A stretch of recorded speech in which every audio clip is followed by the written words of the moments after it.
वक्फ संशोधन कानून को लेकर आज बड़ा दिन है। सुप्रीम कोर्ट में एक अहम आज फैसला आना है। हमारे साथ बातचीत करने के लिए मौजूद हैं वक्फ संशोधन कानून के खिलाफ एक लंबे समय से लड़ाई लड़ रहे all India Muslim personal board के प्रवक्ता सैयद कासिम रसूल इलियास साहब।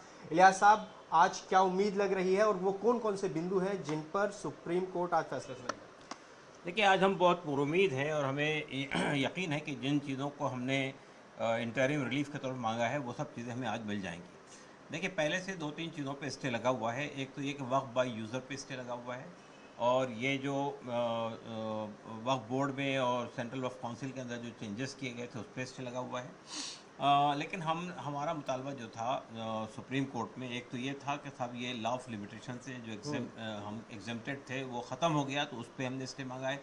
और फिर इसके साथ साथ ये जो आर्कोलॉजिकल सर्वे ऑफ इंडिया से प्रोटेक्टेड मॉन्यूमेंट्स हैं उसकी हैसियत ख़त्म कर दी गई है, वक्फ की हैसियत, तो उस पर स्टे मांगा है। इसके साथ साथ हमने वक्फ पोर्टल पे जो डाउनलोड यानी डाटा जमा करने की उम्मीद पोर्टल पे डाटा जमा करने की का मुतालबा हो रहा है और काम शुरू हो गया है, उस पर स्टे मांगा है। और भी कई ऐसी छोटी छोटी चीज़ें हैं जिस पर हमने स्टे मांगा है, और हमें उम्मीद है कि आज सुप्रीम कोर्ट जो है वो उन चीज़ों पे स्टे देगा। इसलिए कि देखिए, बुनियादी तौर पे ये वक्फ कानून जो लाया गया है यह पूरा का पूरा जो है वो कॉन्स्टिट्यूशन से कन्फ्लिक्ट करता है, उससे मुतसादिम है, और हम समझते हैं कि हमारा जो मुतालबा है बिल्कुल जायज़ मुतालबा है। तीन वो कौन कौन से बिंदु जिन पर स्टे चला आ रहा था? एक तो वक्फ बाय यूज़र है, एक कंपोजिशन है वक्फ काउंसिल और स्टेट बोर्ड का, उनके अलावा वो जो लॉ ऑफ लिमिटेशन बता रहे हैं उसकी तफसील ज़रा दर्शकों को आप देखिए, लॉ ऑफ लिमिटेशन ये है, इसमें सिर्फ वक्फ प्रॉपर्टी नहीं बल्कि जितने हिंदू इंडोमेंट है, सिख इंडोमेंट है, ईसाई इंडोमेंट है और गवर्नमेंट की प्रॉपर्टी है, वो लॉ ऑफ लिमिटेशन से ऑलरेडी एग्जेम्प्टेड हैं।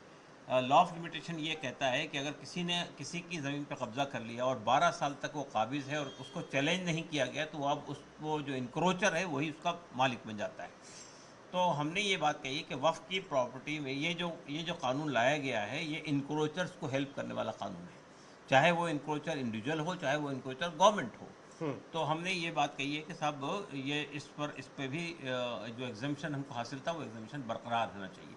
इसके साथ साथ हमने एक बात और डिमांड की है, वो ये कि गवर्नमेंट का अगर क्लेम है तो गवर्नमेंट के क्लेम को वक्फ बोर्ड नहीं तय करेगा, सेंट्रल यानी वो ट्राइब्यूनल नहीं तय करेगा, बल्कि एक डिजिग्नेटेड ऑफिसर अपॉइंट किया जाएगा, वो तय करेगा कि ये प्रॉपर्टी वक्फ की है या गवर्नमेंट की है। तो इस पर भी हमने स्टे मांगा है। लेकिन अब आगे आज जो फैसला आएगा सुप्रीम कोर्ट का, उसके बाद क्या रास्ता रहेगा अगर आपके फेवर में नहीं आता फैसला? देखिए, असल में ये आज जो है वो इंटरिम जजमेंट है, इसके बाद एक बेंच कॉन्स्टिट्यूट होगी जो पूरे वक्फ कानून पे जो हमने जो यानी पूरे 48 अमेंडमेंट को हमने जो चैलेंज किया है उस पर असल सुनवाई शुरू हो जाएगी। तो मतलब ये कि जो वो तीन चीज़ों पर स्टे चला हुआ आ रहा था, उनके अलावा भी लॉ ऑफ लिमिटेशन और जो मॉन्यूमेंट ऐसे प्रोटेक्टेड है उन पर भी फैसला आ सकता है।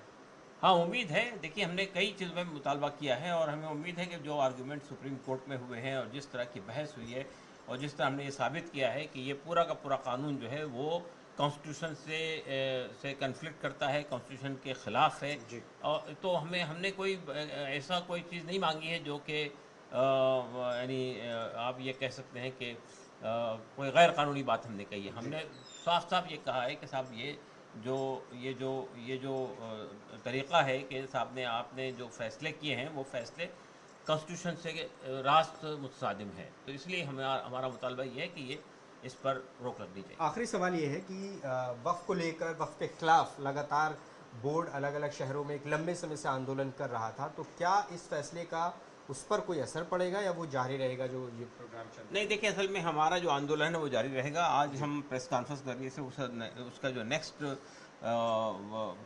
यानी वो मरहला है उसको हम बताने वाले हैं। इसकी वजह ये है कि ये तो आज सिर्फ इंटरिम रिलीफ मिलेगा, पूरे कानून पे स्टे नहीं लगेगा। तो हमारा मुतालबा तो ये पूरा कानून ख़त्म होना चाहिए।